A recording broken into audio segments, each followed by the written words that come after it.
Olá pessoal, hoje eu gostaria de falar com vocês sobre um pensador que gosto muito, que é o Immanuel Kant. Kant nasceu em 1724 em Königsberg, na Prússia Oriental, hoje Kaliningrado, na Rússia. Ele integrava uma modesta família de artesãos e certamente é hoje um dos maiores expoentes da modernidade.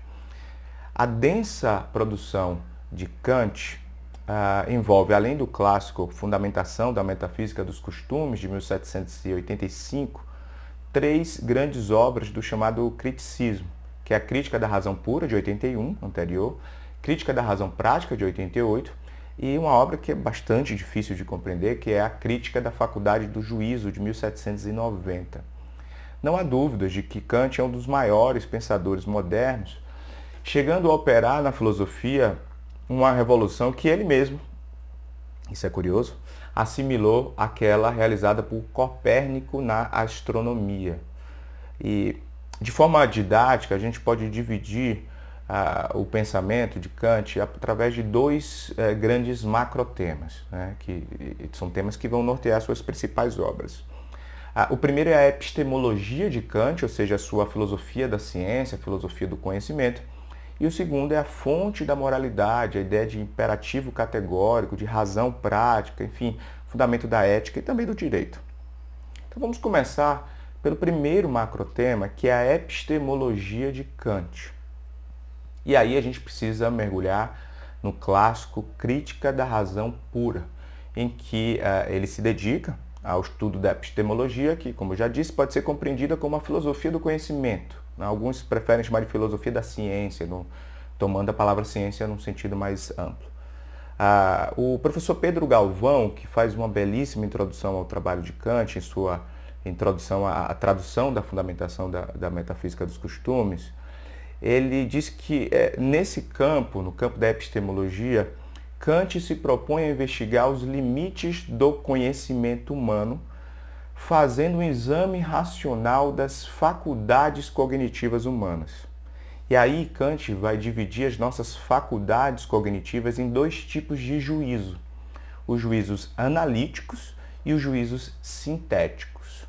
Ambos os juízos analíticos e sintéticos são encontrados tanto no campo das ciências puras, das metafísicas, da matemática, por exemplo, quanto das ciências empíricas, como a física, a química, etc. Então vamos ver isso. Vamos começar pelos juízos analíticos. Os juízos analíticos são aqueles em que o predicado já está, de certo modo, contido no sujeito. Então esses juízos não são realmente informativos e servem apenas para clarificar o que já está implícito nos nossos conceitos. Por exemplo, se alguém diz que tudo que é verde tem cor, ou todos os corpos são extensos, nós temos aí juízos analíticos. Isso porque a cor é algo inerente ao verde, assim como a extensão é algo inerente a qualquer tipo de corpo, certo? Então a gente pode sintetizar da seguinte forma: nas frases ou juízos analíticos, a sua validade é extraída unicamente da compreensão do seu significado. E disso vai resultar que a negação de um juízo analítico é um absurdo lógico. Então, se você falar, por exemplo, que nem tudo que é verde tem cor, você incorre em um absurdo lógico. Para Kant, o conhecimento analítico será sempre a priori, ou seja, ele independe, ele prescinde da experiência, do empirismo. Então, nós temos aqui as chamadas verdades universais. Por outro lado, nos juízos sintéticos, temos aqui frases genuinamente informativas, porque o predicado não está contido no sujeito. Então, a sua validade não se deve apenas ao significado de uma ideia, mas sim à verificação de um fato. Então, por exemplo, dizer que a folha é verde é um juízo sintético, né? Por quê? É passível de verificação empírica na medida em que os sentidos de folha e verde, diferentemente de cor e verde, os sentidos de folha e verde não são necessariamente sobrepostos. Disso resulta que a negação de um juízo sintético em particular é logicamente possível, não é um absurdo lógico, mas pode não corresponder à realidade. Então, é necessário fazer uma aferição empírica. Kant compreende que os juízos sintéticos, eles podem ser a priori, nos casos em que, embora não sejam meramente verbais, conceituais, têm atributos de universalidade dispensando a experiência, ou a posteriori, se houver a necessidade de se recorrer à experiência para sua análise. Então, por exemplo, todos os juízos matemáticos são sintéticos a priori, bem como alguns princípios da física, segundo Kant, como, por exemplo, a ideia de que todos os acontecimentos têm uma causa. Então, isso pode parecer difícil de compreender, e realmente é, mas ao fazer essa distinção entre esses dois tipos de juízo, o filósofo ele empreende uma tarefa bastante difícil de conciliar duas correntes opostas, que são o racionalismo da Europa continental e o empirismo inglês. Além disso, ele vai conciliar outras correntes, como o dogmatismo, o ceticismo, etc. Por quê? O que acontece? O racionalismo é uma corrente da filosofia da ciência, de Descartes, por exemplo. Descartes pensa que a razão é a fonte do conhecimento, a razão é a fonte última do conhecimento. Então, Descartes é um filósofo racionalista, assim como Leibniz. Então, esses autores compreendem que o conhecimento verdadeiro advém de um saber logicamente necessário e universalmente válido. São os filósofos da Europa continental. Então, para os racionalistas, o conhecimento prescinde, dispensa a experiência, certo? Esses autores racionalistas, eles chegavam ao extremo da defesa da ideia de que podemos saber a priori que Deus existe e que a alma humana é imortal através unicamente do conhecimento racional, de máximas universais e racionais. O que, convenhamos, é um grande auto-engano. Não é a matemática, não é a lógica que vai nos levar à compreensão da existência de Deus ou da imortalidade da alma. Opostos ao racionalismo estão os autores, os pensadores empiristas, sobretudo os ingleses, David Hume, John Locke, que compreendem que todo saber deriva da experiência. E aí o que diz Kant? Como é que ele concilia isso? Kant inaugura uma terceira via, tentando conciliar o racionalismo e o empirismo, através do que ele chama de a priorismo dentro da filosofia da ciência. E aí vai dizer Kant, o espírito humano é dotado de elementos a priori, de natureza apenas formal, semelhante a recipientes onde a experiência deposita conteúdo. Então, os seres humanos são capazes de conceber conceitos puros, a exemplo da causalidade, da substância. Mas as pretensões científicas da metafísica transcendente, ou seja, a ideia de saber sobre a existência de Deus ou da imortalidade da alma humana, são equivocadas. Porque o ser humano pode pensar essas questões sobre a imortalidade da alma, sobre a existência de Deus, etc. Mas não é possível chegar a uma verdade absoluta apenas pela razão. Não é possível, diz Kant. Tá, eu falei para vocês que o pensamento de Kant se divide em dois grandes macrotemas. O primeiro é a filosofia da ciência e a epistemologia.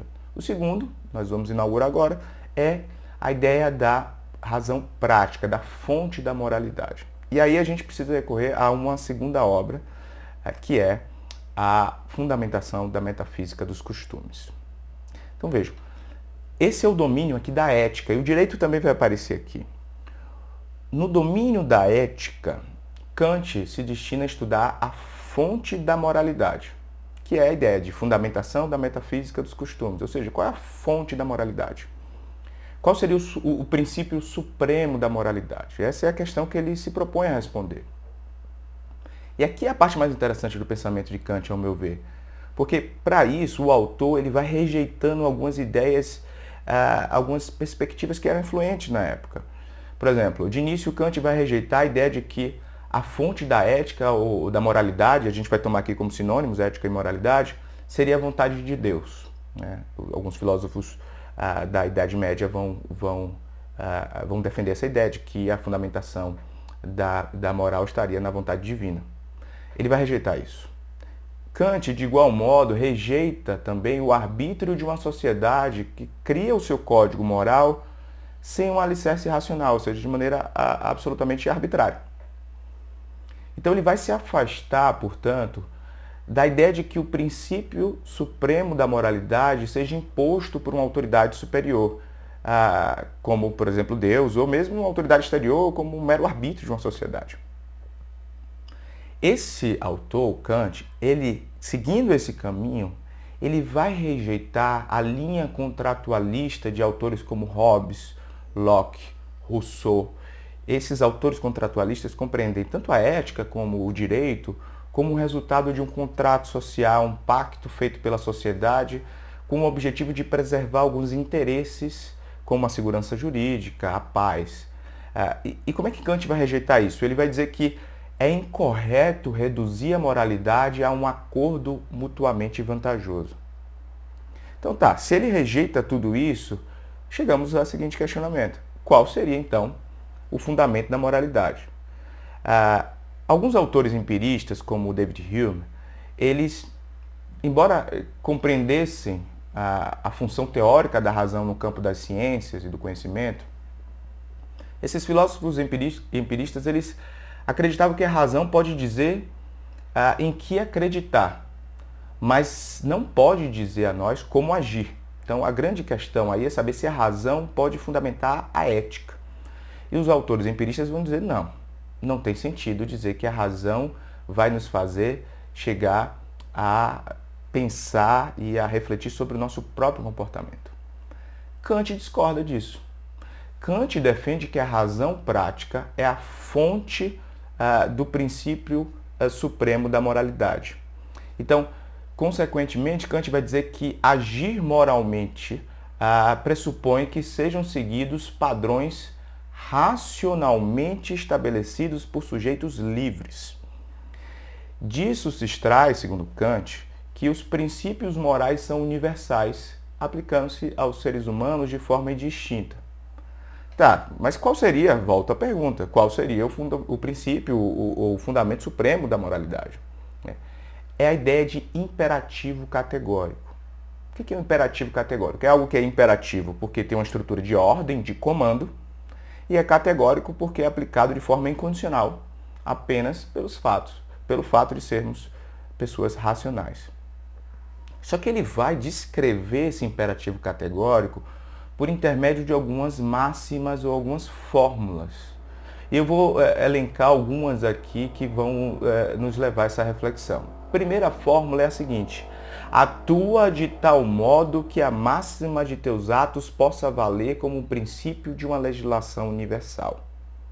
Atua de tal modo que a máxima dos seus atos possa valer como princípio de uma legislação universal. Não entendi, vejam bem.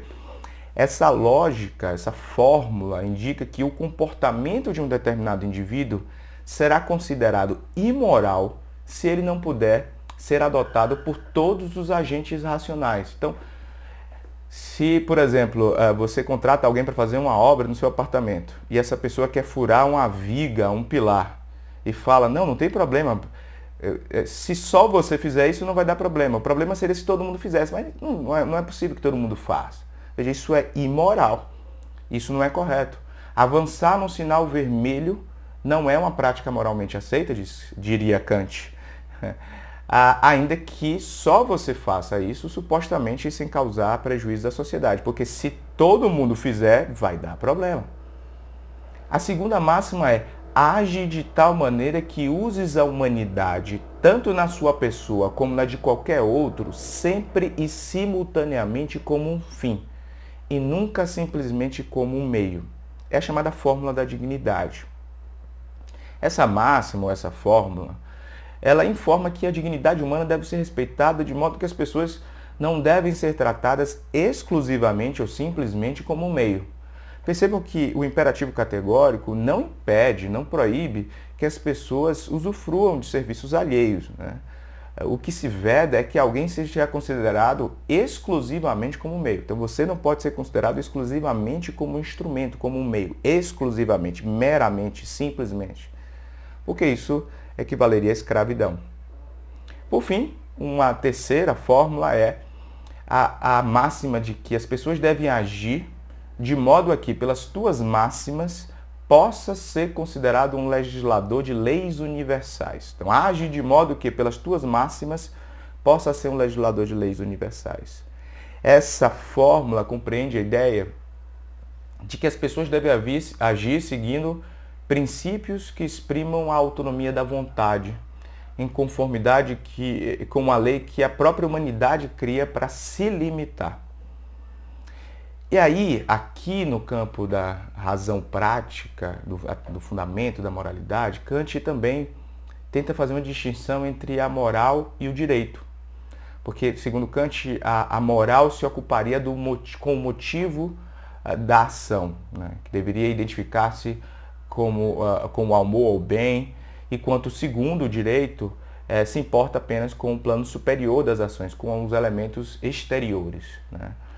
Mas Kant, apesar de diferenciar essa questão da interioridade e da exterioridade, da razão e do direito, perdão, da moral e do direito, ele compreende que a estrutura das regras jurídicas e morais é uma estrutura similar, que é uma estrutura de dever ser, não é uma estrutura de ser, ou seja, tanto as regras morais como as jurídicas prescrevem consequências para um determinado comportamento, não descrevem consequências, prescrevem.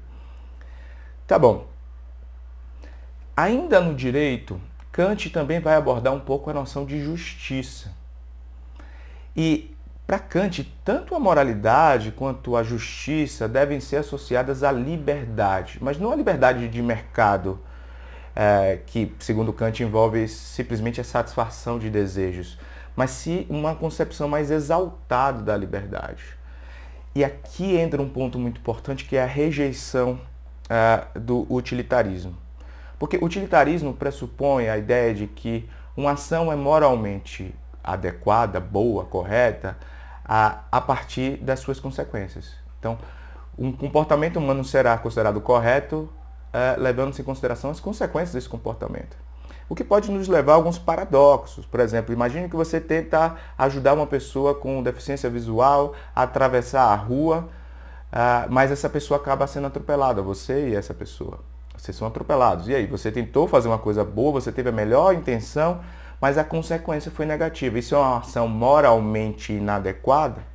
Então veja que, claro, é um exemplo simples, talvez até um pouco esdrúxulo e superficial, mas é um exemplo que nos leva a refletir sobre os limites da compreensão do utilitarismo enquanto uma filosofia moral.